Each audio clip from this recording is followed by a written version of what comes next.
Greetings to all of you. So discrete parameter Markov chain steady state distribution கண்டுபிடிக்கிற problem தான் பார்த்துட்டு இருக்கோம். Last லெக்சரில் ஒரு 2x2 மேட்ரிக்ஸ் 3x3 மேட்ரிக்ஸ் கொடுத்தாங்கன்னா எப்படி பை கண்டுபிடிக்கிறது, ஸ்டடி ஸ்டேட் டிஸ்ட்ரிபியூஷன் எப்படி ஃபைண்ட் அவுட் பண்ணுறது அப்படின்னு பார்த்துருந்தோம். ஸோ இப்போ அதே டைப் ப்ராப்ளம் மேட்ரிக்ஸாக கொடுக்காம வேர்ட் ப்ராப்ளம்ஸாக கொடுத்துருப்பாங்க. வேர்ட் ப்ராப்ளம் நம்ம எப்படி ஐடென்டிஃபை பண்ணுறது ஸ்டடி ஸ்டேட் டிஸ்ட்ரிபியூஷன் அப்படின்னா, அந்த ப்ராப்ளமில் இனி லாங் ரன் ப்ராப்ளம் எல்லாமே என்னதுதான் steady state distribution probability chain அந்த பை வேல்யூ வந்து ஃபைண்ட் அவுட் பண்ணுற மாதிரி இருக்கும். சரிங்களா, அதை வச்சு ஐடென்டிஃபை பண்ணிடலாம். ஒரு வேர்ட் ப்ராப்ளம் கொடுத்தாங்கன்னா எப்படி நம்ம டிபிஎம் எழுதுறது, அந்த டிபிஎம்லேருந்து எப்படி பை ஃபைண்ட் அவுட் பண்ணுறது அப்படின்னு சொல்லி தான் இந்த லெக்சரில் பார்க்க போகிறோம். சரிங்களா, ஒரு எக்ஸாம்பிள் ப்ராப்ளம் பார்க்கலாம். ஸோ இதெல்லாம் லாஸ்ட் லெக்சரில் பார்த்த ப்ராப்ளம். ஒரு 2x2 ஒரு 3x3 மேட்ரிக்ஸ் இந்த மாதிரி டேரெக்டாக கொடுக்காம வேர்ட் ப்ராப்ளமாக கொடுத்தாங்கன்னா எப்படி சால்வ் பண்ணுறதுன்னு பார்க்க போகிறோம். ஸோ இது ஒரு இம்பார்ட்டண்ட்டான ப்ராப்ளமும் கூட. சரிங்களா, first let's read the problem. இது என்னன்னே தெரியாது மார்க்கோ செயினில், இது ஒரு ப்ராப்ளம். இது ஸ்டடி ஸ்டேட் டிஸ்ட்ரிபியூஷன் எப்படி கண்டுபிடிக்கிறது அப்படின்னு சொல்லி ஐடென்டிஃபை பண்ணலாம். சரிங்களா, இங்கே பாருங்கள். an engineer analyzing a series of signals, digital signal generated by the testing. அவர் ஏதோ டெஸ்ட் பண்ணுறாரு, அதில் வந்து ஒரு டிஜிட்டல் சிக்னல்ஸ் கிடைக்கிது, அதை அப்சர்வ் பண்ணுறாரு. என்ன அப்சர்வ் பண்ணுறாரு? 1 out of 15. ஓகே, 15 சிக்னலுக்கு ஒரு சிக்னல் வந்து ஹைலி டிஸ்டார்டட் சிக்னல். டிஸ்டார்டட்னா என்னது? ஓரளவுக்கு அஃபெக்ட் ஆனது இல்லை, ஒரு கலைஞ்சது சிதைஞ்சது அப்படின்னு சொல்லலாம். Distorted signal followed by highly distorted signal. என்ன பண்ணுது? அந்த டிஸ்டார்டட் சிக்னலே ஃபாலோ பண்ணுது. அதோட ப்ராபபிலிட்டி வந்து 1 out of 15. ஓகே, அதுக்கப்புறம் வித் நோ ரெகக்னைசபிள் சிக்னல். அந்த டிஸ்டார்டட் வந்து ரெகக்னைசபிள் சிக்னலை ஃபாலோ பண்ணலை. Okay, then whereas the same time 20 out of 23 signal, 23க்கு 20 ரெகக்னைசபிள் சிக்னல் கிடைக்குது. அது ரெகக்னைசபிள் சிக்னலே ஃபாலோ பண்ணுது. Along with no highly distorted signal, அது அந்த டிஸ்டார்டட் சிக்னலை ஃபாலோ பண்ணலை. ஓகே, இதுதான் கொஸ்டின். இதில் என்ன ஃபைண்ட் அவுட் பண்ண சொல்கிறாங்க பாருங்கள். Given that only highly distorted signals are not recognizable. Okay, அப்படி இருக்கும் பொழுது find the fraction of signal that all highly distorted. Okay, நம்ம என்ன பண்ணணும்? ஹைலி டிஸ்டார்டட் சிக்னலோட ஃப்ராக்ஷன் எவ்வளோ பர்சன்டேஜ் அப்படின்னு சொல்லி ப்ராப்ளமில் கேட்குறாங்க. அப்போ நமக்கு 2 பேராமீட்டர் தான் இங்கே இருக்குது. இது வந்து ஒரு ப்ராபபிலிட்டி டிஸ்ட்ரிபியூஷன் ரிலேட்டடான ப்ராப்ளம் இல்லை. ஏன் அப்படின்னா நம்மளுக்கு இனிஷியல் டிஸ்ட்ரிபியூஷன் கொடுக்கல, அப்புறம் வந்து nth ஸ்டெப் டிபிஎம் கிடையாது இது. ஓகேங்களா, ஸோ சொல்யூஷன் ஸ்டார்ட் பண்ணலாம். கிவன் டேட்டாவை எழுதலாம். சொல்யூஷன் ஃபஸ்ட் என்ன பண்ணிக்கலாம்? Let pi equal to pi1 and pi2 be the steady state distribution. define பண்ணிடலாம். steady state distribution. சரிங்களா, ஏன் 2 எடுத்துருக்குன்னா 2 பேராமீட்டர் தான் கொடுத்துருக்காங்க. ஒன்று வந்து டிஸ்டார்டட் சிக்னல், இன்னொன்று வந்து ரெகக்னைசபிள் சிக்னல். அதை என்ன பண்ணிக்கலாம்? ஒன்று வந்து pi1 இன்னொன்று pi2 இது எடுத்துக்கலாம். ஓகே, assume that pi1 வந்து the fraction of pi1 is the fraction of signals that are recognizable. நீங்கள் எது வேணாலும் எடுத்துக்கலாம், நம்ம அசம்ஷன் தான். pi1 டிஸ்டார்டட்னு கூட எடுத்து சால்வ் பண்ணலாம். மேட்ரிக்ஸில் என்ட்ரி மாறும், அதுக்கேற்ற மாதிரி உங்களுக்கு ஆன்சர் கரெக்டாக தான் வரும். ஓகேங்களா, நம்ம கண்டுபிடிக்க வேண்டியது டிஸ்டார்டட் சிக்னல் தான். ரெகக்னைசபிள்னா R வச்சு அப்படின்னு சொல்லிக்கலாமா? தென் pi2 is the fraction of signal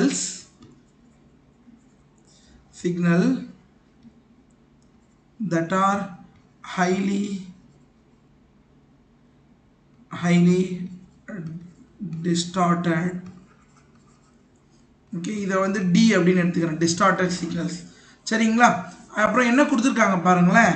so probability of recognizable signal எதை தான் ஃபாலோ பண்ணுது? ரெகக்னைசபிள் சிக்னலையே ஃபாலோ பண்ணுது. Okay, recognizable signal follows recognizable signal. Probability வந்து 20/23. ஓகே 20 out of 23 ஒன்று. அப்புறம் நெக்ஸ்ட் வந்து probability of distorted signal follow distorted signal. அதோட probability எவ்வளோ கொடுத்துருக்காங்க? It is 1 out of 15. So 1/15. 1/15. அப்புறம் வேற என்ன கொடுத்துருக்காங்க? Distorted signal does not follow recognizable signal. So probability of distorted signal R follow பண்ணுதுன்னா என்ன அர்த்தம்? அதோட probability 0. Similarly recognizable signal also does not follow distorted signal. கரெக்ட்டுங்களா? இதான் நமக்கு கொடுத்துருக்கிற ஐடியா. probability of ரெண்டு வேல்யூ எழுதியாச்சு. recognizably follow பண்ண 28 of 23 and no it is followed. distorted signal follow பண்ணல. இதை வச்சுக்கிட்டு என்ன பண்ணலாம்? let us make a TPM. so the TPM is TPM னா என்னது? P அப்படின்னு டினோட் பண்ணுவோமா? R and D. okay so R D column. okay recognizable signal recognizable follow பண்ணுச்சுன்னா probability 20/23. R ல இருந்து என்னது? D follow பண்ணல. ஓகே அப்புறம் D வந்து R follow பண்ணல. and then distorted to distorted வந்து 1/15. இதான் நமக்கு என்ன பண்ணியிருக்காங்க கொடுத்துருக்கிற ஐடியா. ஸோ இது 0ன்னு அசியூம் பண்ணக்கூடாதுல்ல. ஸோ 0னா 0 ப்ராபபிலிட்டின்னு அவங்க மென்ஷன் பண்ணணும். It is does not follow. Okay அது ஃபாலோ பண்ணல. Recognisable does not follow distorted signal. Okay இதுதான் நம்மளுக்கான மேட்ரிக்ஸ். இப்போ இந்த மேட்ரிக்ஸ் என்ன பண்ணணும்? டிபிஎம்மாக எடுத்துக்க போகிறேன். டிபிஎம்மாக எடுத்துக்கணும்னா என்ன வரணும்? P equal to 20/23 and 1/15. நமக்கு டிபிஎம்னாலே என்னப்பா கண்டிஷனு? ஈச் ரோ ஆட் பண்ணால் என்ன வரணும்? 1 வரணும்ல. இப்போ இங்கே 20/23 இருக்குது. அப்போ இங்கே என்ன வந்தால் 1 மைனஸ் போடணும்ல. 1 மைனஸ் 20/23 கொடுத்தா என்ன வந்துடும்? This is 3/23. ஏன்னா டேலி பண்ணால் என்ன வரணும்? நமக்கு 1 வரணும். அப்போ இந்த இடம் வந்து 3/23. ஓகே தென் இந்த இடம் என்ன வந்துடும்? 14/15. This is 1/15. இப்போ ஆட் பண்ணி பாருங்கள். It will be 1 thing. Okay this is the TPM for the problem. கொடுத்துருக்க டேட்டாவை மேட்ரிக்ஸாக எழுதுன டேலி பண்ணிட்டேன். ஒவ்வொரு ரோவை ஆட் பண்ணால் 1 கிடைக்கணும். ஓகேங்களா? ஸோ இது வந்து ஒரு 2/2 மேட்ரிக்ஸ் தான். 2/2 மேட்ரிக்ஸ்னால் நம்மளுக்கே ஃபார்முலா தெரியும்ல. we know that. what is the formula? pi equal to b divided by a plus b, a divided by a plus b. a b value எப்படி ஃபைண்ட் அவுட் பண்ணலாம்? we know that p equal to formula என்ன? 1 minus a b 1 minus b. ஞாபகம் இருக்கா பாருங்க. Already ஒரு example பார்த்துருந்தோம்ல. let us recall. First example பார்த்துருந்தோம். So 1 minus a b 1 minus b. அதோட formula b by a plus b, a by a plus b. இதை use பண்ணாலே 2/2 ஃபைண்ட் அவுட் பண்ணிடலாம். ஓகேங்களா? Right we will find out. So இப்போ இதில் a value என்ன, b value என்ன பாருங்க. So therefore we have what is a? Let us compare the matrix. A equal to 3/23, B equal to 14/15. 14/15. இப்போ A plus B கண்டுபிடிக்கணும். A plus B கண்டுபிடிக்கணும். அப்போ தான் நீங்கள் சப்ஸ்டிட் பண்ண முடியும். A plus B equal to 3/23 plus 14/15. So LCM எடுக்கலாமா? 23க்கு 15க்கு LCM எடுத்தால் என்ன வந்துடும்? 23 into 15 போட்டோன்னா 345. 315s are 45 plus 14 into 23. கேல்சி எடுத்து மல்டிப்ளை பண்ணுங்கப்பா. 322 வருது. கேல்சி எடுத்து மல்டிப்ளை பண்ணுங்க. ஸோ இது கூட 45 ஆட் பண்ணால் 367 டிவைட் பை 345. இதுதான் ஏவோட வேல்யூ. ஓகே சப்ஸ்டியூட் பண்ணிக்கலாமா? இதில் சப்ஸ்டியூட் பண்ணால் என்ன வந்துடும் பாருங்களேன். So pi equal to b divided by a plus b, a divided by a plus b. So இப்போ நமக்கு என்ன வந்துடும்? this is equal to b value என்ன? 14/15 divided by 367 divided by 345. அப்புறம் a ஓட value, a value is 3/23 divided by 367 divided by 345. இதை சிம்பிளை பண்ணிக்கலாமா? சிம்பிளை பண்ணால் என்ன வந்துடும் நமக்கு? 14 by 15 into 345 divided by 367. First value. Reciprocal பண்ணிக்கிட்டேன். 3 by 23 into 345 divided by 367. இங்கே cancel ஆகும் தான் 345 15 cancel ஆகும். 345 divided by 15 போட்டால் எவ்வளோ வந்தது? 23 times 14 into 23 divided by 367. இங்கே என்ன வந்துடும்? இது 15 times நினைக்கிறேன்ல, 15 times. 3 15s are 45 divided by 367. 14 into 23 போடுப்பா. 14 into 23 போட்டுன்னு வச்சிங்களா 322. So 322 divided by 367 pi. அப்புறம் 45 divided by 367. இதுதான் R, இதுதான் D. அப்படி தானே எடுத்திருக்கோம். ஃபர்ஸ்ட் வந்து R, செகண்ட் வந்து D. ஃபர்ஸ்ட் வந்து R, செகண்ட் வந்து D.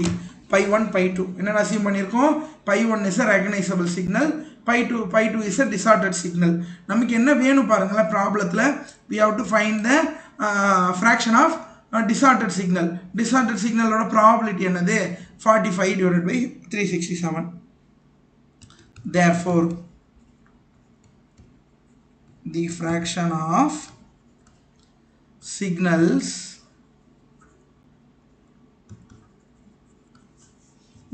of signals that are highly distorted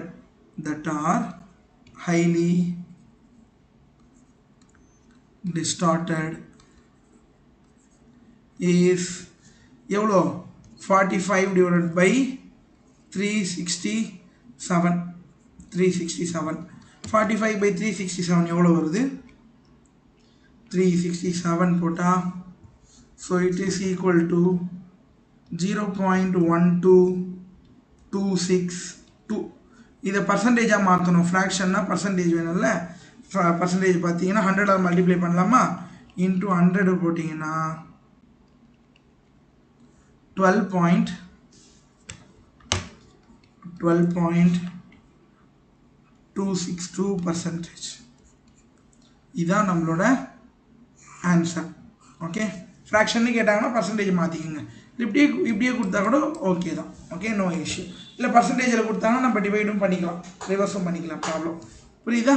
so என்ன பண்ணியிருக்காங்க? வேர்ட் ப்ராப்ளம் கொடுத்துருக்காங்க.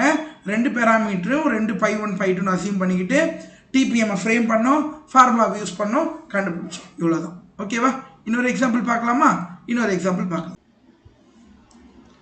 நெக்ஸ்ட் எக்ஸாம்பிள் பார்க்கலாமா? நெக்ஸ்ட் எக்ஸாம்பிள் பாருங்க. A student study habits are as follows. Study ஹேபிட்டை பற்றி ப்ராப்ளம் கொடுத்துருக்காங்க. If he studies one night, so one night study பண்ணாங்கன்னா he is 70% sure not to study next night. அடப்பாவீங்களா? Okay, so ஒரு 1 night அவங்க படித்தாங்கன்னா 70% next night he don't study. Okay, அப்புறம் இது first data.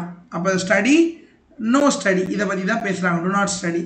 on the other hand, if he does not study at one night, அந்த 1 night our படிக்கலன்னா he is 60% sure அந்த 1 night படிக்கலாம், 60% next night படிக்க மாட்டாங்க. ஓகே, இந்த லாங் ரன்னு கொடுத்தாலே நமக்கு என்ன ஃபைண்ட் அவுட் பண்ணணும்? பை ஃபைண்ட் அவுட் பண்ணணும். Study state distribution find out பண்ணணும். சரிங்களா? how often does he study? அப்போ படிக்கிறதுக்கான ப்ராபபிலிட்டி தான் ஃபைண்ட் அவுட் பண்ணணும். in a long run we have to find this. அப்போ ரெண்டு தான், ஒன்று வந்து ஸ்டடி, இன்னொன்று வந்து நாட் ஸ்டடி. சொல்யூஷன் ஸ்டார்ட் பண்ணலாமா? சொல்யூஷன் ஃபர்ஸ்ட் என்ன பண்ணிக்கலாம்? லாங் ரன்ன்றதுனால பை அசியூம் பண்ணிக்கலாம். 2 பேராமீட்டர் தான், 2 by 2 matrix. Study, no study இல்லை. அப்போ let pi 1 pi 2 be the steady state distribution. Steady state distribution.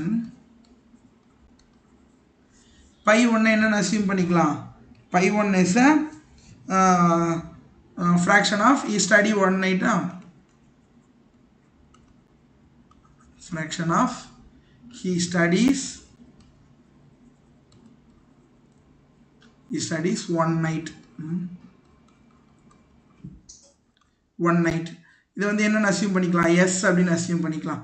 Then pi two என்னென்னு அசியூம் பண்ணலாம், fraction of he do not study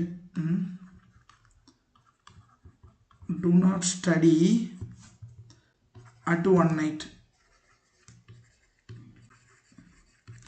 So do not study and not study n அப்படின்னு எடுத்துக்கலாம். ஓகேங்களா, he do not study. என்ன கொடுத்துருக்காங்க பார்க்கலாம். given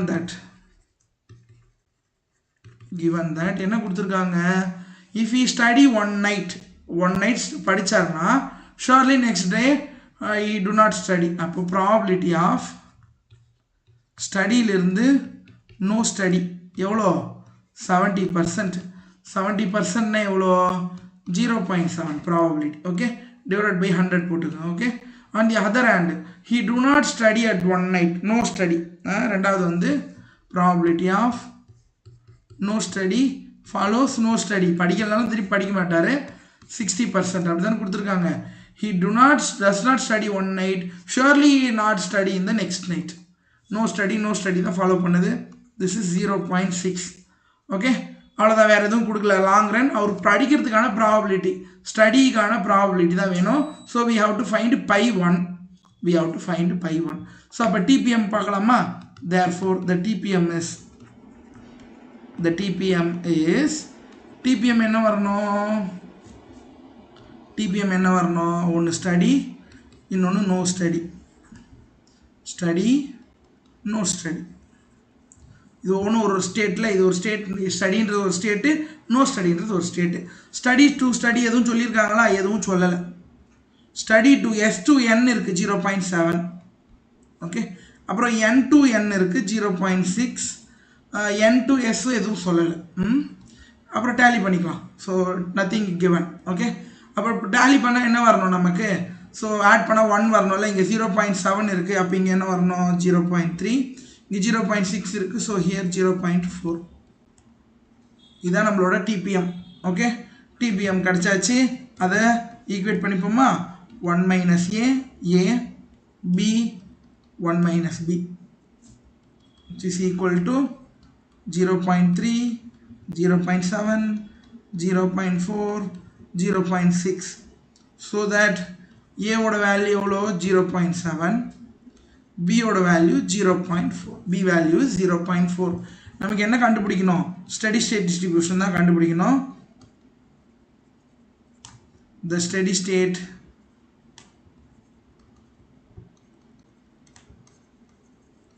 distribution is, steady state distribution formula என்ன, pi equal to 2/2 matrix னா நமக்கு formula தெரியும்ல, B divided by A plus B, A divided by A plus B. okay, so A plus B என்ன வருது நமக்கு, 7 14 1.1 வருது இல்லை. so 1.1 70/100 எவ்வளோ வரும், 0.7. கரெக்டு தான். ஓகே, அதில் எதுவும் பிரச்சனை இல்லை, கரெக்டாக தான் போட்டோம். ஸோ 1.1, இதுவும் ஆட் பண்ணால் 1.1. B value is 0.4, A value is 0.7. இதை tally பண்ணிப்போமா. 0.4 divided by 1.1, 0.4 divided by 1.1, 0.364. okay, 0.7 divided by 1.1 போட்டுனா 0.636, 0.636 ஆட் பண்ணால் 1 வந்துடுது, இவ்வளோதான். ஸோ நம்ம this is study, this is வந்து நாட் ஸ்டடி. நமக்கு என்ன வேணும், ஸ்டடிக்கான ப்ராபபிலிட்டி தான் வேணும். we have to find the probability does he study அப்படி தான் கொடுத்துருந்தாங்கல்ல. ஸோ அப்போ ஸ்டடிக்கான ப்ராபபிலிட்டி என்ன, therefore in the long run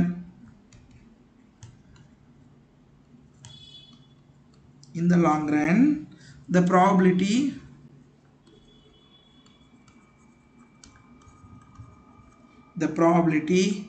of he study equal to எவ்வளோ 0.364. அதோட பர்சன்டேஜ் போட்டால் எவ்வளோ வந்துடும், இன்ட்டு 100 போடுங்க 0.364 இன்ட்டு 100 போட்டால் 36.4% தான் ஒரு ஸ்டடிக்கான ப்ராபபிலிட்டி. புரியுதுங்களா? ஸோ ரொம்ப ஈஸியாக இருக்கும்ப்பா. ஓகே, ஸோ இது எல்லாமே 2/2 வேர்ட் ப்ராப்ளமில் ஒரு 3/3 4/4 கூட வி வில் டீல். ஓகேங்களா? தேங்க்யூ.